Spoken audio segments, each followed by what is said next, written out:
Georges Loinget se dressait sur le quai de la modeste gare d'Annemasse, scrutant la multitude d'enfants juifs massés dans le hall central. Un léger tremblement agitait ses mains. Il percevait ce que nul n'osait formuler à haute voix. Dans moins de 48 heures, ces enfants seraient envoyés vers Auschwitz à bord d'un convoi. Aucun ne rentrerait jamais. Telle était la réalité implacable de cet été 1942. En juillet, 11 400 enfants juifs avaient déjà été déportés hors de France. Le taux de survie s'élevait à 0%. Pas un seul n'avait réapparu. Les statistiques se montraient d'une clarté terrifiante. Jour après jour, des trains filaient vers l'Est. Jour après jour, davantage d'enfants s'évanouissaient dans les ténèbres. Georges observait ces visages innocents et repensait à l'idée extravagante qu'il avait effleurée la veille.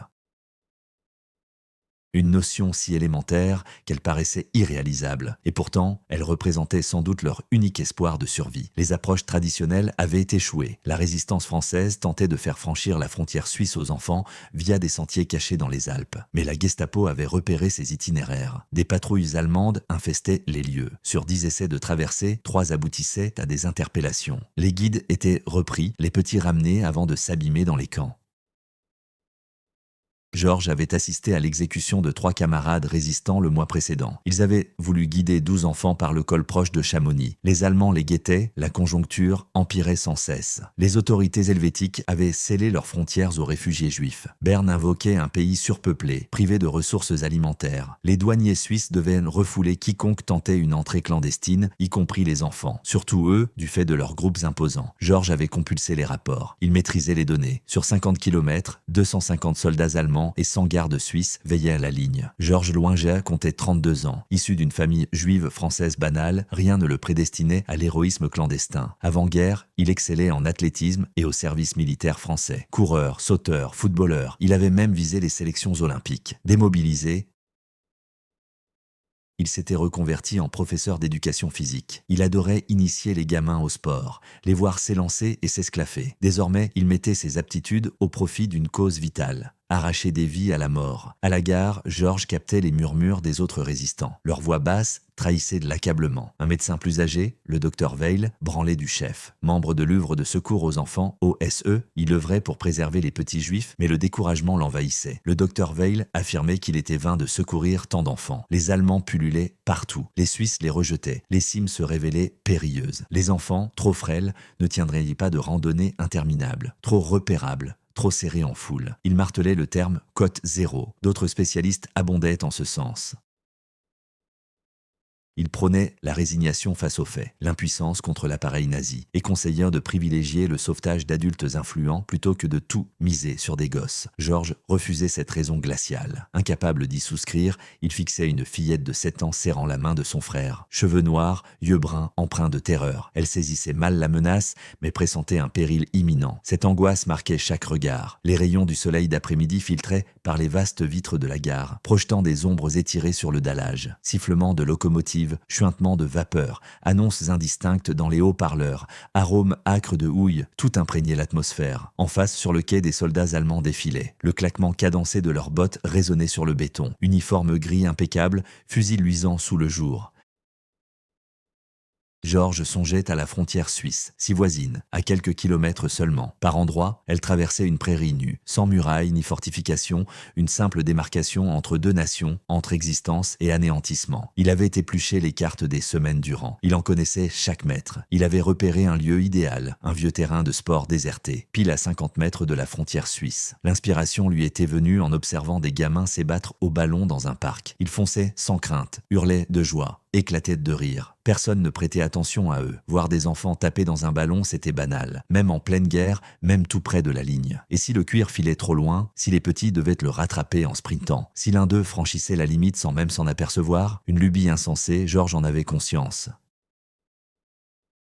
Faire traverser des enfants juifs en Suisse, en plein jour, sous le nez des sentinelles allemandes, en simulant une partie de foot. Qui imaginerait que ça puisse réussir? Pourtant, toutes les astuces habituelles avaient capoté. Les filières nocturnes étaient repérées. Les faux documents ne dupèrent plus. Les planques en voiture étaient passées au peigne fin. Il fallait innover, miser sur l'inattendu, sur le quotidien qui rend invisible. Georges quitta la gare et se dirigea vers son véhicule. Une alternative s'imposait. Suivre les spécialistes qui jugeaient l'opération irréalisable ou tenter le coup avec un vulgaire ballon. Dans sa poche, la clé du hangar où il stockait son matériel sportif le titillait. Ballon, sifflet, maillot, ces bricoles anodines qui deviendraient des armes redoutables contre contre les nazis. Dès le lendemain matin, il se lança dans les préparatifs, en urgence et en catimini.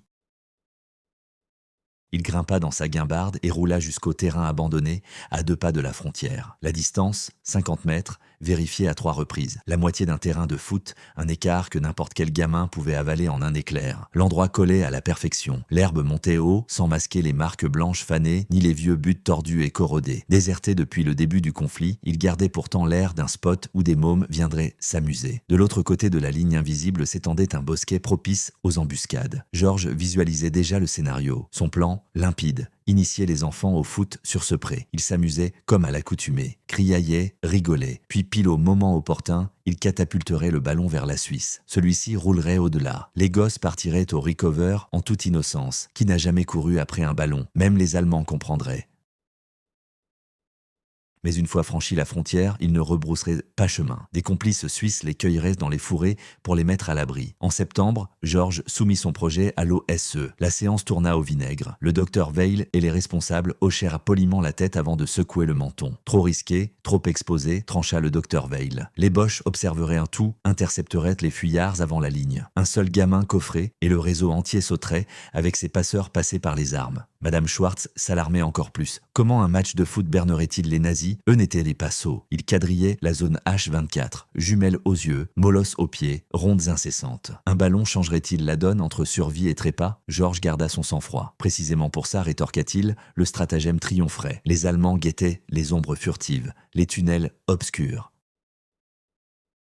Jamais il n'imaginerait des mioches au foot en pleine lumière. Le prosaïque offrait le camouflage idéal. Le vacarme et l'agitation du jeu voileraient la fuite. Les pontes de l'eau restèrent sceptiques, sans aval formel. Georges passa outre. Ses moyens, maigres, 3000 francs français au total. Pour des ballons, des tenues, du carburant et la location de 2 cabanes en guise de planque provisoire. Il enrôla 5 fidèles, 2 sur place avec lui, 3 au refuge pour briefer les enfants. Le défi majeur, dénicher un relais helvète pour réceptionner les petits.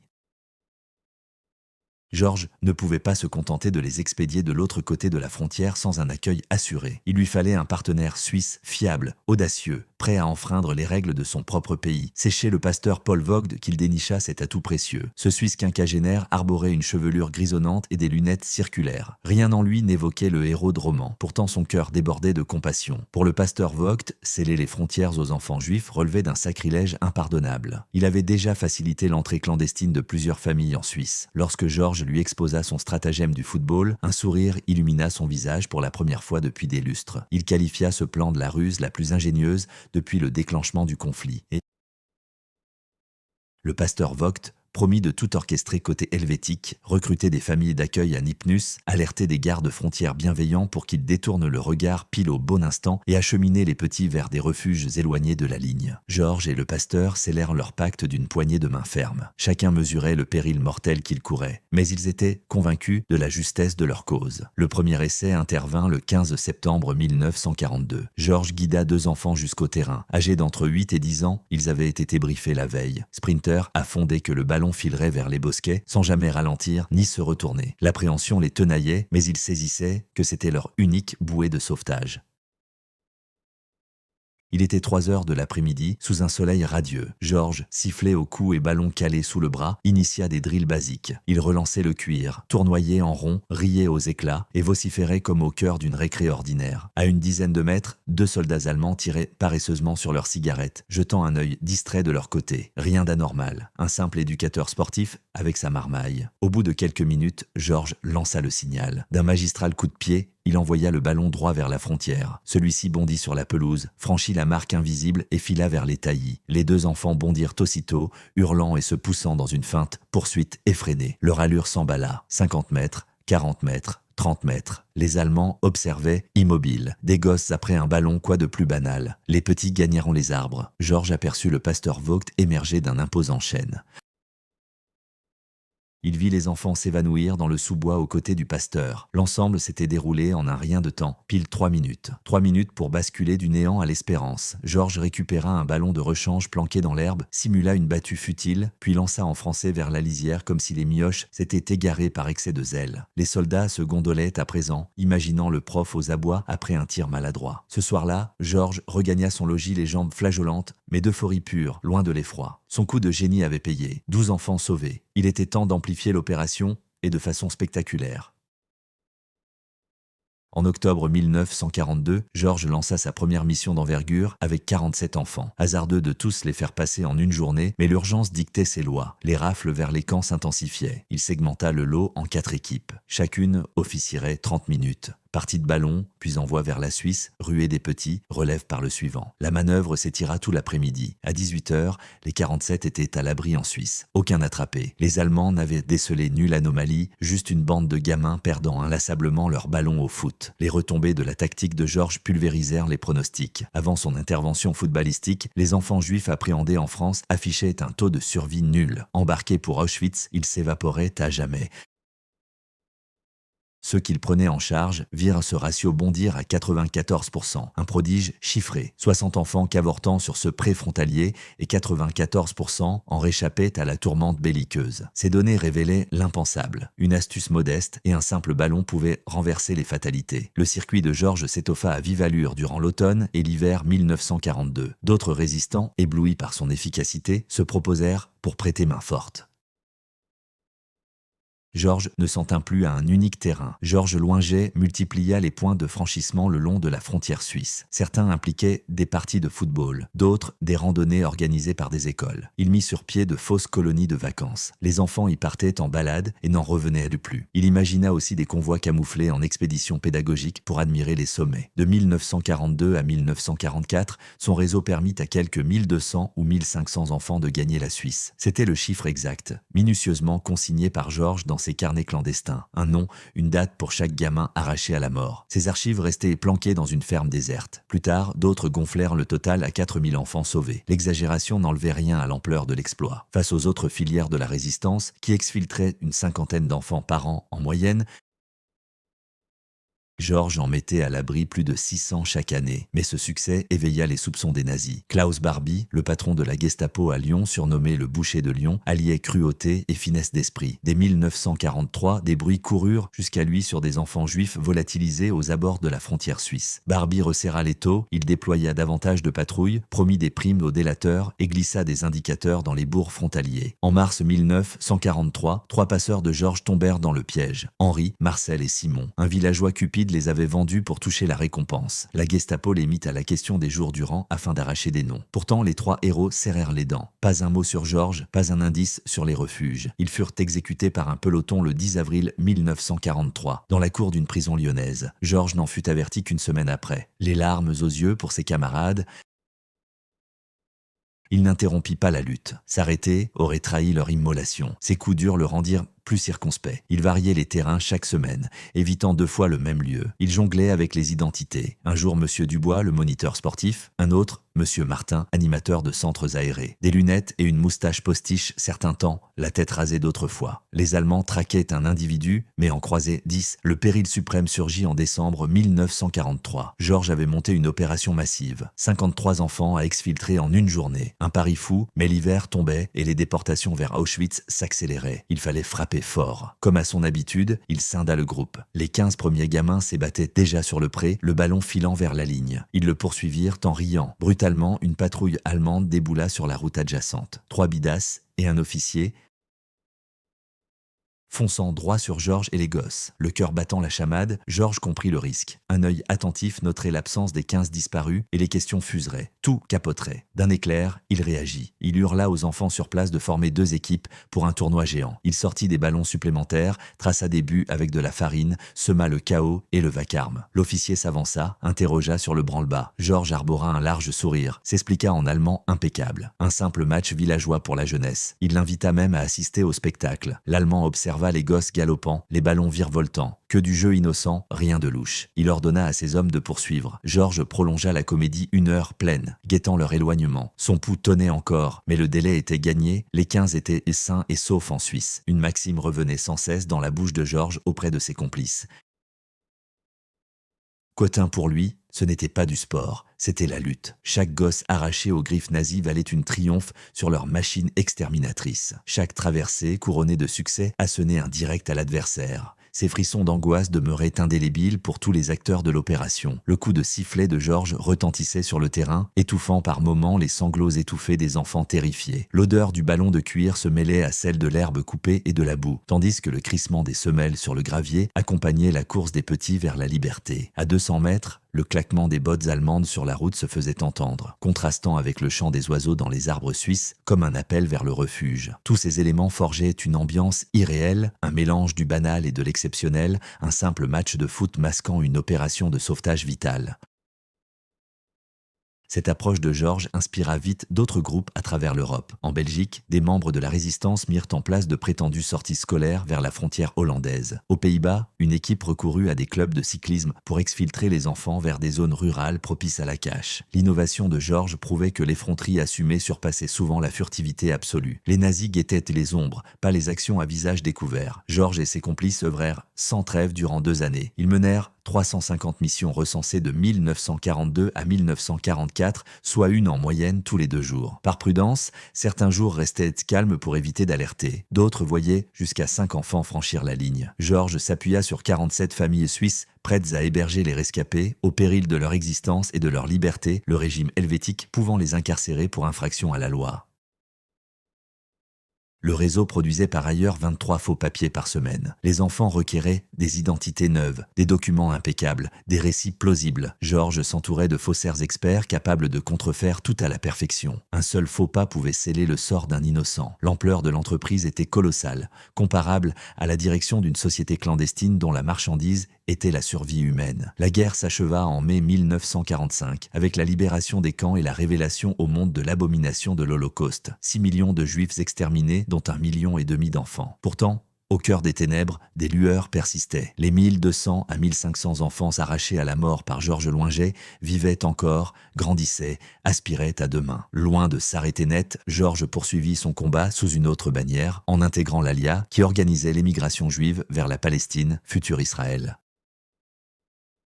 Des milliers d'orphelins juifs erraient en Europe, parents gazés ou fusillés. Rejetés par les nations du vieux continent, ils n'avaient d'autre horizon. Georges leur offrit un refuge. Il affréta des navires clandestins malgré le blocus britannique interdisant l'arrivée des Juifs. La ruse et le cran restèrent dans ses armes pour défier l'iniquité. De 1945 à 1948, il permit à plus de 3000 orphelins d'accoster en Palestine via des ruses rodées, groupes déguisés en délégations sportives pour des tournois ou en élèves en route pour des internats. Le camouflage par le quotidien triomphait à nouveau. Les leçons de guerre de Georges étaient regravées en lui, transformer l'héroïque en routine pour le rendre indécelable. Ces tactiques marquèrent durablement l'humanitaire contemporain.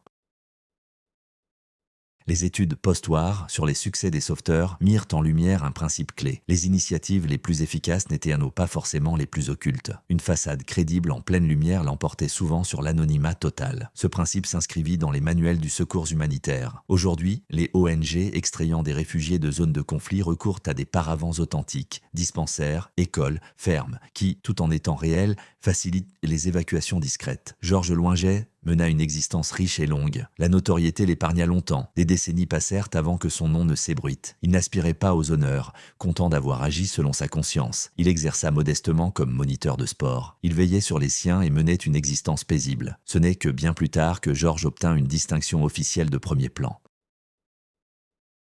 Yad Vashem, le mémorial de la Shoah en Israël, lui décerna le titre de juste parmi les nations, la plus haute récompense qu'Israël accorde à un non-juif ayant mis sa vie en péril pour protéger des juifs durant l'Holocauste. Pourtant, Georges était juif lui-même et avait tout risqué pour secourir les siens. Il avait lors de la remise de cette médaille. À la cérémonie, des dizaines de ceux qui l'avaient sauvé enfant vinrent l'embrasser avec gratitude. Certains arboraient désormais une chevelure blanche. Ils avaient fondé des familles, eu des descendants. Toutes ces existences devaient leur souffle à un simple ballon de football et au cran d'un homme seul. Georges atteignit l'âge exceptionnel de 108 ans. Il s'éteignit jusqu'à ses tout derniers instants. Il intervenait dans les écoles et les facs, partageant son parcours avec la jeunesse. Il tenait à leur inculquer une vérité essentielle. Les héros ne sont pas forcément des surhommes dotés de dons surnaturels.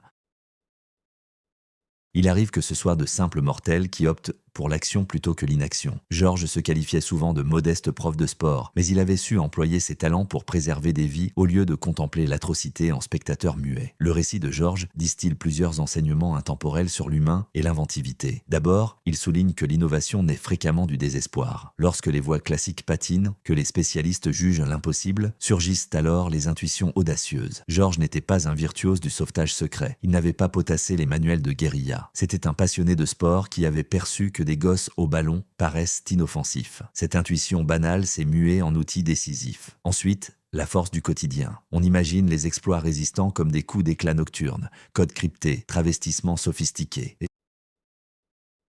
Georges a prouvé que le banal offre le meilleur camouflage. Un match sous le ciel clair, des gamins hilars qui cavalent, des ballons qui filent. Nul ne soupçonne une épopée ou un sauvetage sous ses traits. C'est ce qui le rend infaillible. Troisièmement, le courage n'exclut pas la terreur. Georges vivait dans l'angoisse quotidienne. Il frémissait en voyant les enfants filer vers la frontière, son pouce emballé aux abords des rondes Bosch. Pourtant, il surmontait cette frousse et agissait. Ne pas se laisser figer, voilà le courage authentique, avancer vers le bien malgré l'effroi. L'épopée de Georges vibre encore dans notre époque contemporaine. Les flux de réfugiés pullulent. En Syrie, des millions ont échappé à la guerre fratricide. En Ukraine, des clans ont fui l'offensive russe. Au Myanmar, les Rohingyas ont subi exil forcé et brimade. Partout, des anonymes accomplissent l'exploit. Dans l'ombre de Georges Loinget, mais animé du même élan, il repère l'iniquité et bouge.